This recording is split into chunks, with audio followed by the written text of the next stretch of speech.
Welcome, leaders. Today we're going to tackle a really critical challenge for every single local government out there. How do you win back your community's attention, in a world where there's just infinite digital choice? Okay, let's just dive right into this. We tend to think our competition is, the next town over or maybe some private service. But the truth is, we're in a completely fractured marketplace. We are competing against the entire internet for the time and attention of our residents. I mean, just think about this. Even with literal billions of dollars spent on broadcast rates, the NFL saw viewership go down. They had to actively fight to win people back from just endless other entertainment options.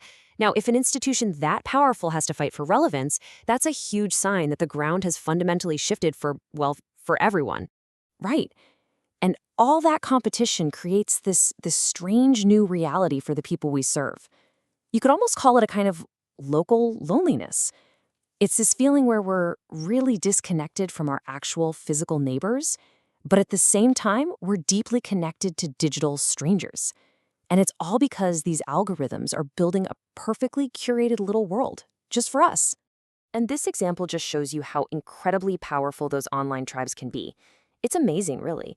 Someone can find their people, whether their passion is sumo wrestling or, I don't know, a super niche 1980s TV show like Airwolf. The internet lets them build these incredibly deep connections based on whatever they're interested in, and it has absolutely nothing to do with geography. And this really gets to the core paradox that we're all facing. Our residents can have this thriving, amazing global community online. It's filled with digital strangers who totally get their passions. It makes them feel deeply understood and connected. But it's all on a global scale. Exactly. And at the very same time, they can experience this profound loneliness right on their own street. They feel completely disconnected from the people they literally live beside. So they can chat for hours with a fellow fan halfway across the world, but they might not even know the name of the person living right next door. So this is the crucial question for all of us, right? How do we respond? Do we try to beat the algorithm at its own game? Try to create some better, more personalized digital thing than the tech giants? The answer is simple. No, we don't. Because we can offer something the internet simply can't. And that something has a name. It's a concept called the third place. It was coined by a sociologist named Ray Oldenburg. And these are basically the spaces where people can just exist. They can connect, hang out, without any expectation that they have to spend money. They're really the essential common ground of any community. And here is the really empowering part. You, as municipal leaders, you are the chief architects of your community's most essential third places. You already run them. We're talking about libraries, parks, rec centers. These aren't new things you have to go out and create. They are the core assets you already manage. You see?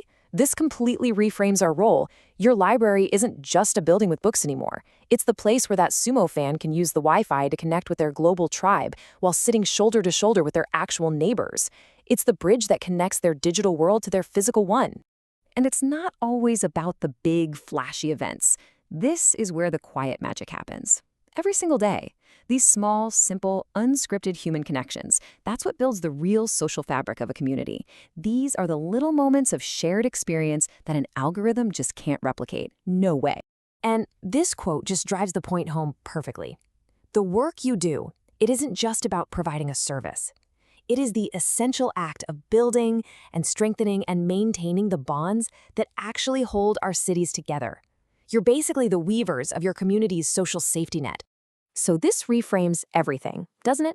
It means the return on investment for a park or a library, it isn't just measured in dollars and cents. It's measured in the strength and the resilience of your community's connections. Maybe the most important metric isn't how many books are checked out, but how many neighbors feel just a little bit less alone.